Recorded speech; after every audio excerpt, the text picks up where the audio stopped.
Ça va? Vous arrivez à faire la transition mentale entre les deux confs? Bon, si ça vous va, je vais commencer. Donc, je suis ravie d'être avec vous cet après-midi. Et moi, je viens de vous parler d'État et je viens de vous parler de numérique. Et non, c'est pas un oxymore. Et donc, peut-être l'image du numérique et de l'État que vous avez, ça ressemble un peu à ça. Et si ça ressemble à ça, je vous en veux pas totalement, mais je vais essayer de vous convaincre qu'on est en train de s'orienter plutôt vers ça. Et je vais essayer de vous montrer comment on fait pour essayer de faire ça. Donc concrètement, comment on est en train de passer à une vision totalement en silo, à une vision de l'État plateforme. Et donc, moi, je m'appelle Claire Foulquier-Gazagne, je travaille à Etalab.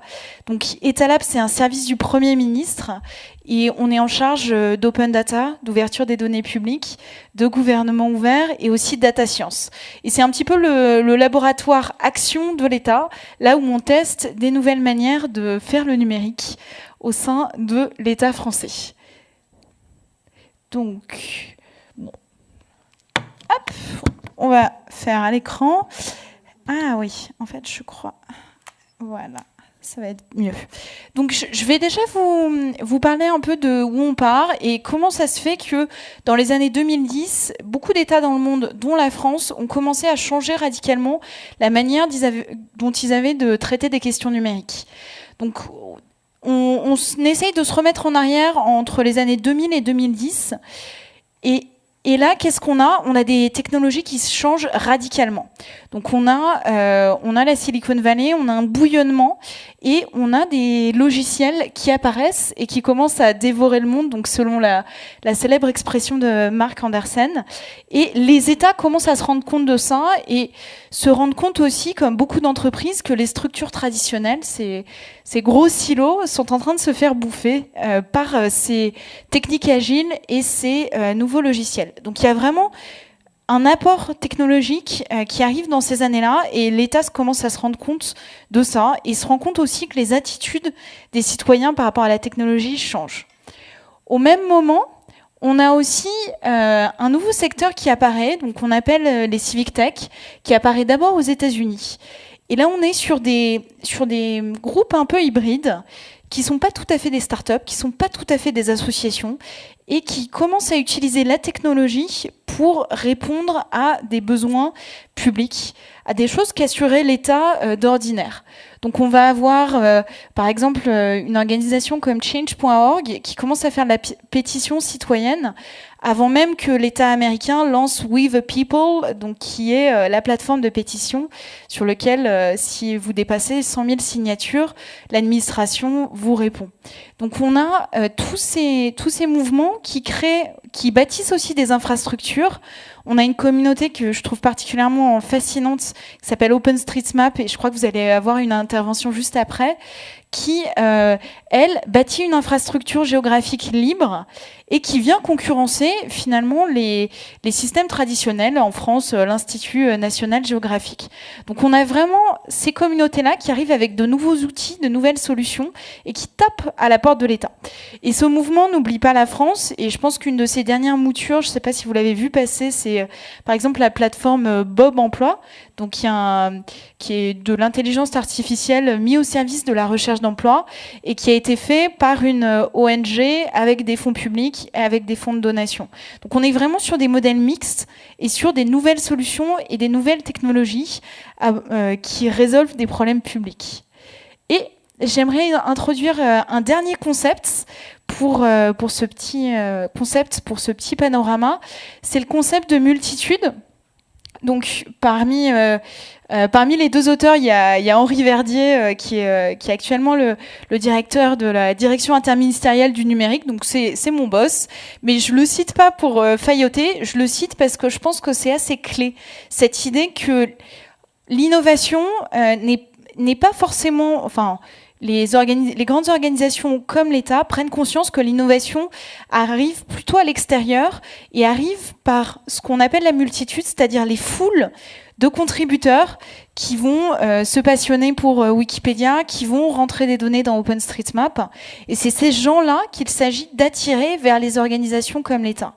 Et c'est en faisant un État plateforme, l'enjeu, il est technologique, mais il est aussi culturel. Il est d'attirer cette foule de contributeurs-là pour que l'État et les grandes organisations soient à nouveau innovantes.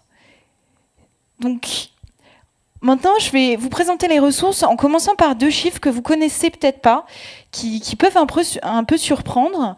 Au sein de l'État français, on a actuellement 18 000 informaticiens. Donc l'État français est un État qui a gardé une force de frappe technologique assez forte, comparé à beaucoup d'États qui ont désinvesti sur la question et qui ont tout fait par contrat. Donc l'État a gardé cette force-là. Et il y a des budgets quand même assez conséquents qui sont consacrés à la dépense informatique. Donc chaque année, c'est 2 milliards d'euros. Donc on est sur des enjeux qui sont quand même importants. Après, au regard du budget de l'État, c'est pas non plus si grand que ça. Mais pour vous donner un petit peu des ordres de grandeur, voilà où on en est dans l'État aujourd'hui. Comment ça se structure tout ça? Donc, comme vous le savez, État, grande organisation, aime les organigrammes.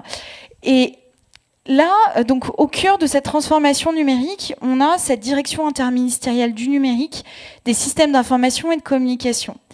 Cette structure, elle a été créée il y a maintenant quasiment 2 ans, en rassemblant la partie système d'information, donc qui était traditionnelle au sein de l'État, et des nouvelles équipes plus agiles, plus nouvelles, qui sont donc Etalab et beta.gouv.fr, où là, on adopte des techniques qui n'ont rien à envier aux grandes entreprises du web social. Et c'est surtout, ce qui les distingue, c'est la pratique du développement agile.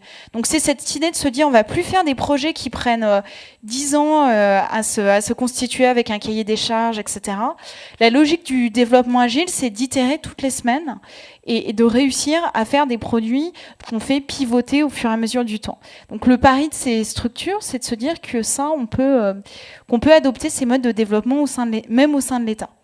Et les 18 000 informaticiens donc, qui sont au sein de l'État et informaticiennes, ils sont répartis donc, dans cette tête où il y a à peu près 250 personnes, mais surtout dans les ministères. Donc chaque ministère a son directeur des systèmes d'information et maintenant on commence à avoir son Chief Data Officer.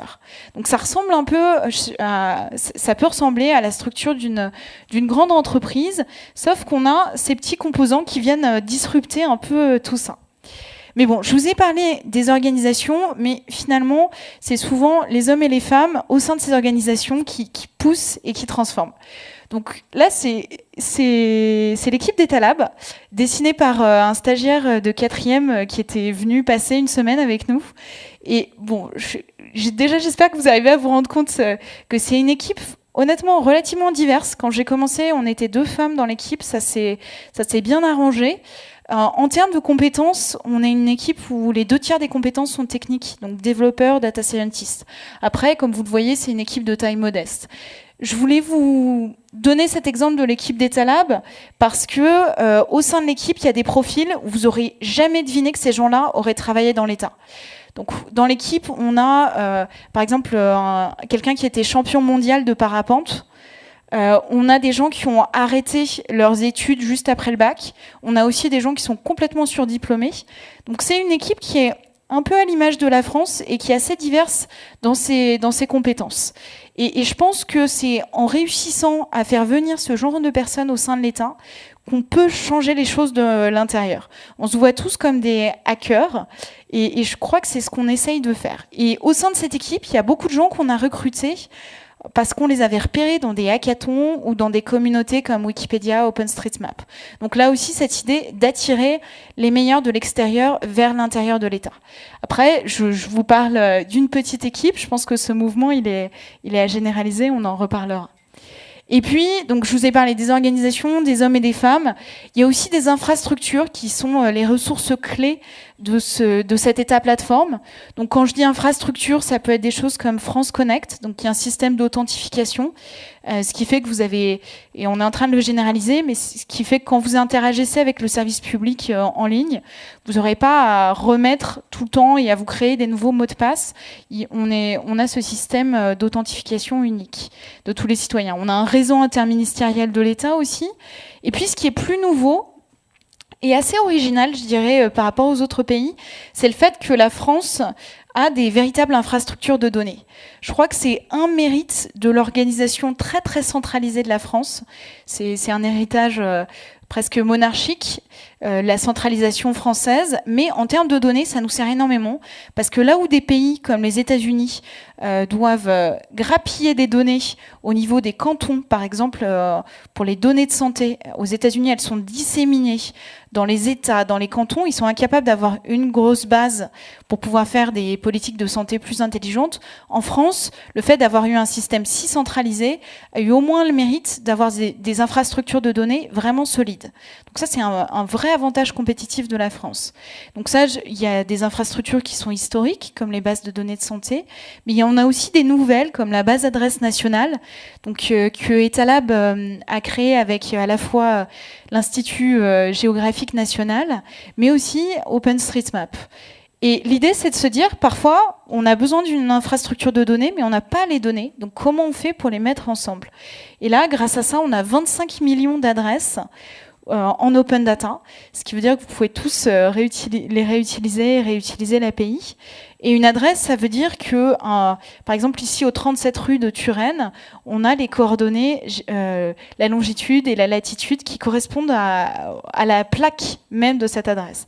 Donc là, une infrastructure comme celle-là, elle est essentielle pour l'État, parce que ça permet, par exemple, d'envoyer les services de secours plus rapidement. Mais c'est aussi un vrai atout pour le secteur privé, parce que n'importe quelle app que vous avez dans votre téléphone portable, elle est contextualisée, elle s'adapte à votre environnement. Donc voilà des exemples d'infrastructures clés qui existent ou qui sont bâties au sein de l'État aujourd'hui. Mais bon, on a parlé ressources, on a parlé contexte. Je crois, et on en est aussi persuadé à Etalab, que la technologie et la technique a un arrière-fond politique. Je pense qu'on a tendance à dépolitiser beaucoup les enjeux du numérique, mais le numérique sous-tend quand même une vision de la société. Et je crois qu'au sein de l'État plateforme et au sein du numérique tel qu'on l'entend maintenant dans l'État français, on a vraiment une philosophie de l'ouverture qui n'existait pas jusqu'avant. Et c'est assez révolutionnaire, parce que l'administration et l'État français s'est bâti sur une culture du secret. L'idée, c'est que jamais les informations ne devaient transiter, transpirer, on gardait tout et on thésaurisait l'information et les données. On est en train de changer totalement ce paradigme, notamment grâce à l'ouverture des données publiques. Donc, ça, c'est data.gouv.fr, qui est le catalogue sur lequel vous avez actuellement 19 000 jeux de données. Donc, c'est des données de l'État, mais aussi des entreprises, des associations. Donc, on cherche véritablement à ouvrir ces données-là. On cherche également à ouvrir de plus en plus les projets, avec cette vision que l'innovation, elle n'est pas seulement au sein de l'État, mais aussi à l'extérieur, et qu'en faisant plus de logiciels libres, en développant beaucoup plus des services de manière ouverte, d'autres pouvaient y contribuer. Donc à Etalab, par exemple, on utilise beaucoup à la fois les plateformes Framagit, GitHub. Au sein de l'État, c'est en train de se généraliser et on a des communautés d'informaticiens d'État qui développent tout en logiciel libre, qui ont leur propre forum. Donc il y a eu cette culture de l'ouverture qui est en train de se répandre au sein de l'État. Et là aussi, je ne sais pas quelles sont vos compétences dans la salle, mais vous pouvez aussi vous contribuer. Dès lors que vous avez un compte GitHub et quelques connaissances en développement, la porte est grande ouverte et ça sera extrêmement apprécié. Même si c'est pour corriger des fautes d'orthographe dans la documentation, c'est déjà utile. Et enfin, et c'est peut-être ce qui est souvent le plus dur, c'est de véritablement ouvrir les budgets. Je vous ai dit 2 milliards, la dépense informatique chaque année dans l'État, c'était à peu près 2 milliards. Sauf que ce chiffre, on ne le connaissait pas, on le connaissait au doigt mouillé jusqu'il y a peu. Il y a 3 jours, on a ouvert ce portail-là, donc ce panorama des grands projets SI de l'État, pour vraiment donner des chiffres. Et tout le monde peut les consulter, peut regarder ces grands projets-là. Et il y a des chiffres avec notamment la durée moyenne de ces projets. Donc on en est sur ces plus grands projets, on en est à 6 ans quand même. Donc là, on voit le chemin qui reste à parcourir pour vraiment être dans des modes très très agiles que je vous décrivais. Mais en mettant des informations comme ça, je pense que l'État se dévoile un petit peu, c'est une dynamique nouvelle, mais c'est aussi pour que le citoyen se saisisse de ces chiffres et de ces enjeux en se disant, voilà, comment on peut mieux faire, comment on peut faire différemment. Là, vous avez fait tel contrat avec telle entreprise, on voit que ça n'a pas du tout fait dans les temps, qu'est-ce qui se passe? Je pense qu'il est temps aussi que le citoyen se saisisse de ça, et surtout le citoyen numérique qui a lui-même des fortes compétences. Donc, c'est vraiment dans cette logique d'ouverture qu'on a ouvert ça, et c'est amené à vivre et à se remplir. Maintenant, je vais finir par quelques perspectives donc, qui sont assez personnelles sur l'État, où est-ce qu'on va, l'État numérique, la transformation numérique, qu'est-ce qui reste à faire. Je pense que la première chose, c'est qu'au sein de l'État, et ce qu'on a commencé à faire depuis les années à peu près 2010, donc on a essayé d'attirer beaucoup de gens, on a lancé beaucoup de projets, des petites choses comme Data.gouv, des grosses choses comme France Connex. On a vraiment amorcé la pompe. Maintenant, il reste beaucoup de sujets ingrats qui n'ont pas été totalement traités. Par exemple, quid des achats informatiques de l'État? Comment on fait pour réussir à avoir de nouvelles entreprises ou faire que même des simples contributeurs logiciels libres puissent proposer leurs services à l'État? Le fait de ne pas passer toujours par les mêmes grosses SS2I, comment on fait pour modifier ça? Ça, c'est un sujet vraiment compliqué. Les achats de l'État, c'est un sujet qui est ingrat. La réglementation est très, très aride là-dessus. Mais il va falloir qu'on s'y planche, qu'on planche dessus et qu'on aille encore plus loin là-dessus parce que c'est très, très transformateur. De même, pour le recrutement, je vais vous montrer un peu l'équipe d'Etalab. Je pense qu'il y a, à cette échelle d'une équipe de maintenant 25 personnes, on a réussi à faire des choses, on a réussi à attirer des profils très différents.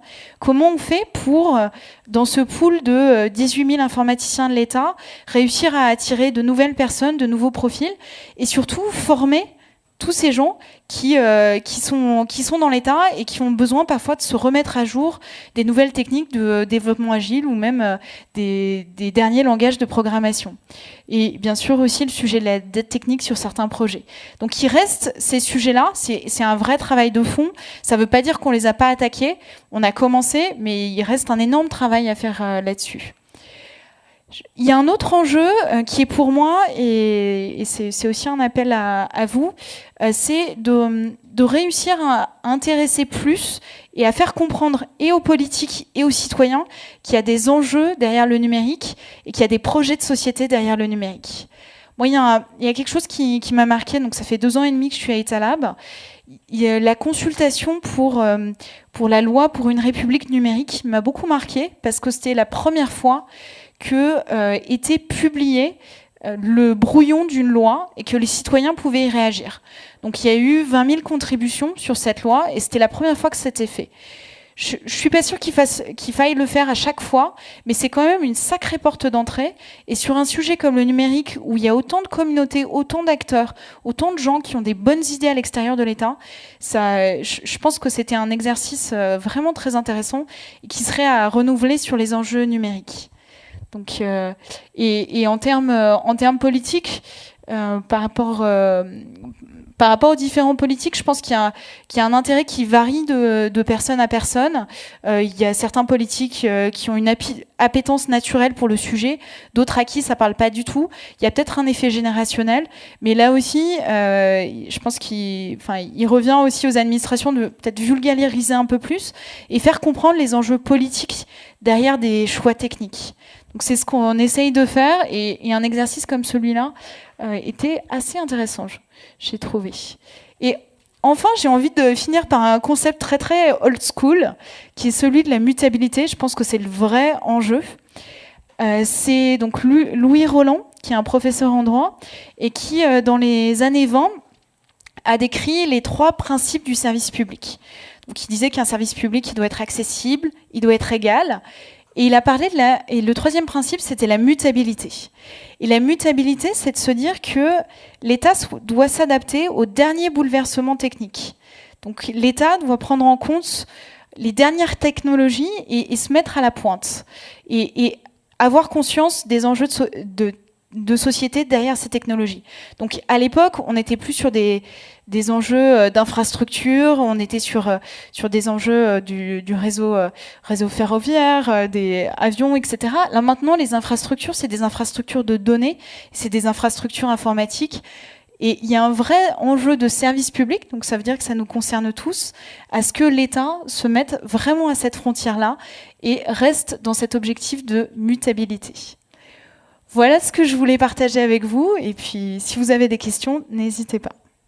Merci beaucoup Claire-Marie pour cet exposé éclairant sur la façon dont l'État se saisit des questions du numérique, de l'open data et de l'open gov. D'un seul coup, ça paraît beaucoup plus clair. On en a un petit peu parlé, on a un petit peu abordé la question tout au long de cette journée, de la journée d'hier, de manière un petit peu fortuite et par hasard. Je pense que il y aura probablement des questions dans la salle. Du coup, j'ai envie de passer le micro. Qui a envie de se lancer pour une première question à Claire-Marie? Je voulais savoir, en termes de données ouvertes dans tous les domaines de l'État, ce qu'il y avait concrètement. Alors, bon, c'est une question difficile parce qu'il y en a 19 000, donc il y a vraiment beaucoup de jeux de données. Après, toutes les données n'ont pas la même, je dirais, intérêt. Il y a vraiment certaines données qui sont des données pivots, et on en a listé un certain nombre. Et pour nous, un de nos objectifs sur la partie Open Data, c'est de s'assurer que ces jeux de données-là soient vraiment disponibles H24, APIfiés, etc. Des exemples, c'est par exemple la base Sirène. Donc c'est une base de données dans laquelle il y a toutes les entreprises françaises. Donc il y a 10 millions d'établissements, dont 9 millions d'entreprises. Il y a aussi les associations qui sont listées là. Et cette base, elle est très importante parce que chaque ligne de cette base, donc chacune de ces 10 millions de lignes, on a une entreprise et on a un code qui s'appelle le SIRET.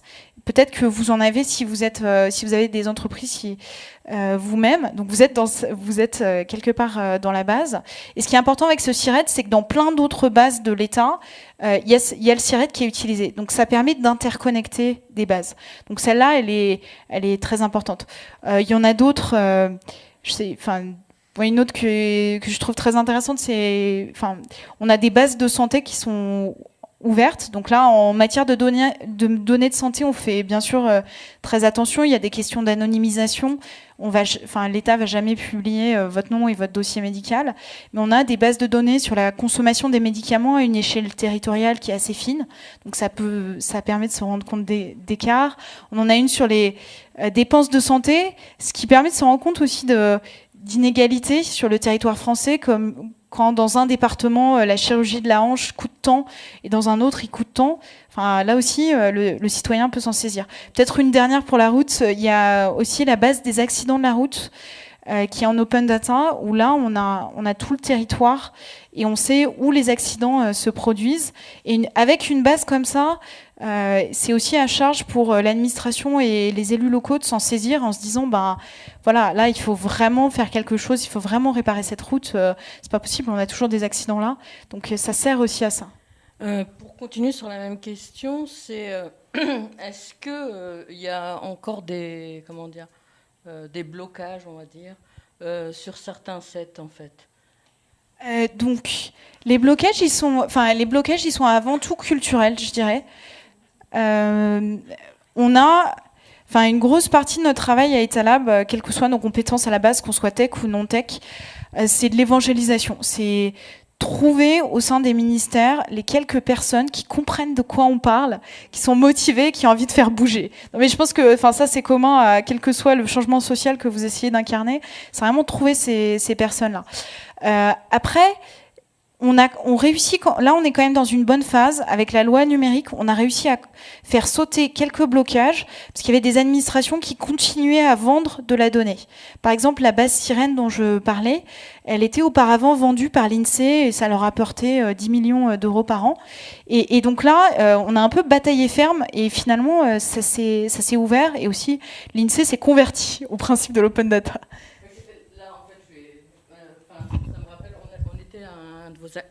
On était à un de vos hackathons l'année dernière. Lequel? Et en fait, non, l'autre. En même temps On en que- fait trop. Oui, enfin, voilà, peu importe. En fait, par exemple, pour la formation continue, est-ce que ça s'est amélioré ou pas? Parce qu'à ce moment-là, moi, j'étais intéressée par ce set-là. Et il y en avait un, mais qui était, on va dire, un peu... Mais c'était pas faux. Mm. Ouais, il y a vraiment il y a des variations de qualité sur les Ouais. jeux de données et je dirais, on est passé d'un mouvement où on disait à toutes les administrations, ouvrez tout ce que vous avez et puis on verra après. Là, on est en train de leur dire, non, mais il faut monter en qualité parce que on s'est rendu compte qu'il y avait beaucoup de choses qui étaient ouvertes, qui n'étaient pas qualitatives. Après, sur la formation professionnelle, les instituts de formation sont déjà dans la base Sirène. Donc là, on a une nouvelle source de données là-dessus. Donc ça c'est une amélioration. Après, je pense que ça fait partie d'un des sujets sur lesquels on doit avoir beaucoup de données statistiques, mais pas beaucoup de données très granulaires, très intéressantes. Ce matin, nous avions des étudiants qui nous expliquaient qu'il leur fallait 3 ans pour pouvoir récupérer une base de données auprès d'Open Data du gouvernement. 3 ans 3 ans, c'est ce qu'il nous expliquait. Ok, Ok, alors c'était- je vais accompagner le propos de monsieur. Donc en fait, on avait des élèves de l'école 42 qui ont manifestement été approchés par le ministère du Travail dans le cadre d'un partenariat avec l'école 42 et Creative Valley. Il leur a été soumis des problématiques dont ils devaient se saisir afin de résoudre des problèmes sociétaux. Et il s'avère qu'ils ont demandé à avoir accès à des jeux de données sans lesquels ils ne pouvaient proposer des solutions pertinentes. Et donc, ils ont parlé de 2 choses pour rejoindre ce que vient de dire monsieur. La première, c'est que ils ont demandé certains jeux de données et apparemment, on leur a refusé l'accès à certaines données. Bon, donc, il était strictement impossible pour eux de développer des solutions pertinentes. Et sur la problématique de l'emploi. Et la seconde, c'est ils nous ont parlé effectivement d'une durée de 3 ans, c'est ça, pour l'obtention d'un jeu de données. Alors ça, je ne sais pas exactement de quoi ils parlaient strictement, mais enfin, ils ont été extrêmement surpris d'avoir été dans un premier temps sollicités, puis ensuite écartés. Après, donc, je connais pas le cas d'espèce. Ce que je me dis, c'est sur l'emploi, on a des données, il y a des données dans l'emploi et à Pôle emploi en particulier qui sont nominatives. Donc là, la question de l'accès à des données qui sont nominatives, elle est très très sensible. Donc par exemple sur le projet Bob Emploi que je vous citais, qui a utilisé des données sur l'emploi, ils ont eu le droit de le faire aussi parce que à l'intérieur de l'État et à Etalab, il y avait des data scientists qui travaillaient dessus, mais des gens de l'État qui travaillaient sur ces données-là. Vous voulez dire sur l'anonymisation des données avant la soumission? Sur l'anonymisation des données aussi. D'accord, ok, super. Mais aussi qui travaillaient sur les données brutes, parce qu'on était au sein de l'État. Après, sur le cas de 3 ans pour avoir un jeu de données, je vois pas de quel jeu de données il est question. Après, par exemple, le jeu de données Sirène, ça fait peut-être depuis que l'open data existe en France que des gens veulent l'avoir et ça a été ouvert là. Donc ça a mis beaucoup de temps sur ce jeu de données là. Donc, c'est un peu dur pour moi de répondre connaissant pas le jeu de données en l'espèce. Mais après, si il y a la commission d'accès aux documents administratifs, donc qui statue dans certains cas, si une administration veut pas ouvrir des données et si quelqu'un les demande. Mais moi, les derniers trucs que j'ai vu passer, c'était sur l'ouverture plutôt de code source. Et par exemple, le code source du logiciel des impôts, là, ça a pris 1 an et demi. Et finalement, il a été ouvert à la fin. Mais ça a été un long process parce que il y a eu la commission, ils sont allés en justice. Il y a eu plein d'étapes et ça a pris 1 an et demi. Mais je vois pas les données. Et puis 3 ans, sachant qu'ils sont à 42, la question se pose. Où était-il à ce moment-là? Je sais pas. Voilà. Mais Merci pour la réponse. c'est pas impossible. Hein. Je dis pas que c'est impossible, juste je vois pas les données. Juste pour savoir quel type de public fait des demandes de données. Vous avez quel type de profil en fait? Qui fait des demandes de données, c'est on a beaucoup de profils différents.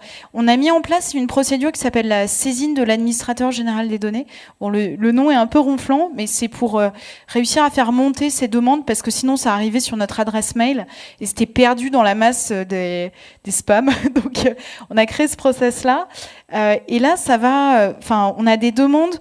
Par exemple, on a quelqu'un qui nous demandait sur la géolocalisation des poubelles de sa ville parce qu'il comprenait pas pourquoi il y avait une poubelle en bas de chez lui. Donc ça allait du simple citoyen qui fait des demandes à des data journalistes. Donc là, c'est un gros public quand même.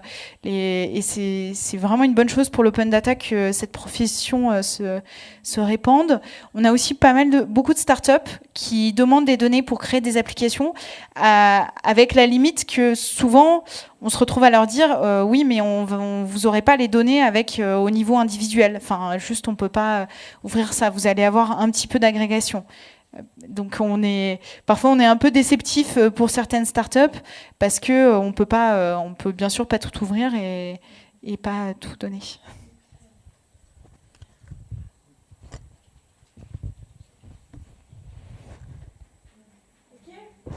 Bah, génial. Est-ce qu'on a encore des questions, Jean-Pierre? Est-ce que vous avez une question? La question de Jean-Pierre, c'est un peu le gimmick de... Voilà. La question de Jean-Pierre. Oui, vous avez parlé tout à l'heure des quelques personnes dans les structures administratives qui savent de quoi on parle. Est-ce que vous pourriez donner des précisions sur les disparités dans la mutabilité numérique des administrations? Et seconde question... Vous n'êtes pas un journaliste, parce que là, c'est la question préférée des journalistes.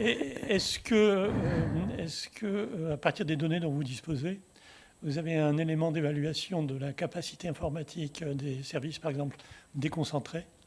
Et est-ce qu'il y a des possibilités de détourner des opérations administratives vers des services déconcentrés compétents en informatique et qui sont dans des bassins d'emploi où il y a des problèmes de chômage? Ok. Sur la première question, je peux pas, étant dans l'État, et l'État est une personne, enfin en tout cas c'est le mythe constitutif de l'État, je peux pas distribuer des bons et des mauvais points aux différents ministères. Parce que, déjà dans tous les ministères, on a des gens qui sont assez également répartis, qui comprennent les sujets et qui ont envie d'avancer. Après, ce qui varie, c'est à quel niveau hiérarchique ils sont dans l'organigramme. Donc ça, c'est un peu ce qui fait varier parfois l'impact. Cela dit, on a un cadre légal qui s'applique à tous et on a la loi pour une république numérique qui s'applique vraiment à tout cela. Après, les disparités aussi entre ministères s'expliquent parce qu'il y a certains ministères qui sont spécialistes et qui ont une vraie expertise dans la constitution de données et de bases de données. Des gens comme l'INSEE, par exemple, c'est leur métier. Donc, l'INSEE, ils sont forcément... on a une réflexion avec eux qui est parfois beaucoup plus aboutie parce que ça fait partie de leur métier. Pour d'autres, ils se rendent même pas compte qu'ils collectent de la donnée dans leur pratique. Mais je pense que en tout cas, moi, au cours de ces 2 ans et demi, j'ai vu une progression positive de tout le monde qui se sentait un peu tiré. Aussi parce qu'à Etalab, on a beaucoup investi dans le fait de rencontrer les gens, de les former, de faire beaucoup de hackathons. Et en fait, le hackathon, souvent le premier mérite du hackathon, c'est en interne et c'est avec les gens de l'administration qui sont concernés par le hackathon. Ça les mobilise, ils comprennent qu'il y a des gens qui font des choses excitantes avec leurs données, ce qu'ils imaginaient pas du tout, et ça permet à ces sujets-là d'avancer. Donc ça nous a beaucoup aidé dans cette transformation-là. Sur la deuxième question, j'ai pas les données qui permettent de savoir où on a des services déconcentrés plus compétents que d'autres. Donc ça je sais pas. On travaille beaucoup avec plutôt les collectivités territoriales et beaucoup avec les mairies en particulier. Et là, ça varie un peu de la taille des mairies. Quand on est sur des petites mairies de moins de 3500 habitants, si déjà on a un webmaster, c'est bien. mais on va avoir très peu de compétences techniques en interne. En revanche, dans les grosses agglomérations et métropoles, là, chacune des 10 plus grosses, à commencer par Paris, a des services experts de la donnée, des vraies compétences techniques en interne. C'est ça qui fait la différence, en fait, je pense, sur ces pour répondre aux deux questions en même temps. C'est est-ce que en interne il y a des développeurs, est-ce qu'il y a des gens qui comprennent techniquement la donnée? Et s'il y en a, c'est une bonne indication d'une discussion et d'un dialogue plus fructueux. Merci pour cette réponse. Moi, j'ai une petite question, ma question serait la suivante. La mission Etalab est une mission qui se situe dans un espace qui lui est propre et donc ne se diffuse pas au sein, à proprement parler, des différents ministères. Comment est-ce que vous expliquez le fait qu'on en soit encore à penser la mission du numérique comme étant une mission séparée du reste de la mission de l'État?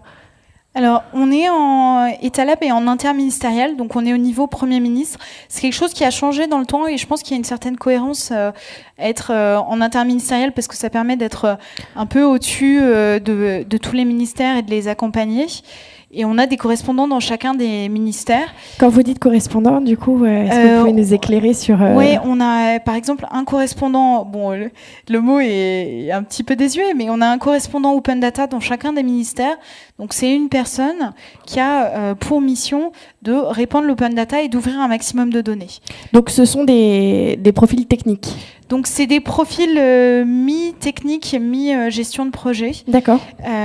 Et on en a un dans chacun, donc c'est plutôt au niveau opérationnel. Et après, dans les cabinets ministériels, dans la couche politique, maintenant dans tout le cabinet, on a un conseiller numérique, un ou une, conseiller numérique, qui du coup a ça aussi dans son portefeuille. Donc vous abreuvez en connaissance ces deux personnes. On a ce double réseau. Après, ça c'est des têtes de pont. Ensuite, heureusement, on connaît beaucoup plus de gens que ça, mais c'est des gens avec qui on interagit presque de manière quotidienne, je pense. D'accord. Et la vision que vous avez du futur de la mission Etalab, quelle est-elle? Alors Etalab, très pragmatiquement, donc on a des élections qui approchent et on peut se poser la question. Néanmoins, Etalab a été créé par la précédente majorité, a survécu si je peux me permettre, et est toujours là. Et au Parlement, on a pu voir qu'une loi comme la République numérique avait suscité un très fort consensus des deux côtés de l'hémicycle. Donc, je pense que le sujet il fait consensus. Je pense que la notion de données ouvertes, elle peut être interprétée un peu différemment à gauche ou à droite. D'un côté, on mettra peut-être plus en avant l'impact économique de l'open data. De l'autre côté, je caricature, mais peut-être plus l'impact social de l'open data. Mais dans les deux cas, il y a un assez fort soutien. Donc, je me fais pas trop de soucis pour la suite. Je pense que le futur est plutôt bon. La vraie question, c'est peut-être réussir à avoir encore plus de soutien politique pour pouvoir grossir un petit peu les troupes et notamment réussir à attirer plus de ces profils atypiques dont je vous parlais au sein de l'État. Et donc là, quand on parle de ressources humaines, il faut un peu de poids politique pour réussir à augmenter tout ça. Vous voulez parler de budget? Oui, c'est ça. D'accord. Okay. C'est ma lettre au Père Noël. Ok, et une dernière question, du coup, je rebondis sur ce que vous venez de dire. Comment se passe l'hybridation, justement, de ces profils qui sont des profils hors normes dans l'exercice de ce type de fonction? Comment est-ce que ça se passe concrètement? Est-ce qu'ils sont au contact en quotidien ou est-ce qu'ils sont en vase clos, isolés? Comment... Voilà. Au sein d'Etalab, c'est une culture assez particulière où à 25, les gens font la culture, donc chaque profil qui s'ajoute crée cette culture-là. Ça se passe très bien à Etalab. Là, on tente quelque chose d'un peu nouveau. C'est un programme qui s'appelle Entrepreneurs d'intérêt général, donc dont la clôture était hier à 17h. Et là, c'est ce que je vais faire juste après. On a reçu plus de 110 candidatures de profils techniques qui ont envie d'aller dans l'État et de résoudre des défis. Donc il y en a 9 de ces défis-là, et ils seront dans l'État, ces gens-là, pendant 10 mois. Donc c'est un petit... On teste ça, d'envoyer des gens, mais on les envoie pas n'importe où, on les envoie dans des endroits dans l'État où il y a déjà des petits embryons d'État Lab, en fait. Et on rajoute un petit peu de force supplémentaire là, en se disant que là aussi, ça peut hybrider, ça peut grossir. Donc ça va de l'Agence française du développement à la Cour des comptes, en passant par le ministère des Finances. Donc on a choisi vraiment des endroits où ça se passait bien et où il y avait des cultures intéressantes. Et donc là, ce soir, on fait le premier filtre avant le jury qui est la semaine prochaine. Est-ce que vous pouvez nous donner des indicateurs sur les critères de sélection? Est-ce que c'est du commit GitHub? Qu'est-ce que c'est On a demandé les liens GitHub, donc le premier filtre va être assez technique, enfin savoir si les gens tiennent la route techniquement ou pas. Et le deuxième filtre, je pense, ce sera plus sur donc ça sera devant un jury, et ça sera peut-être plus sur la capacité à être un peu débrouillard, un peu malin, un peu hacker et assez empathique. Donc plus des critères personnalité. Ouais. Okay. Parce qu'on en a besoin dans l'État pour skills et soft skills. Ouais, voilà. Ça promet d'être intéressant. C'est ça. Bon, bah écoutez, merci beaucoup. Merci Claire-Marie pour cet exposé tout à fait éclairant.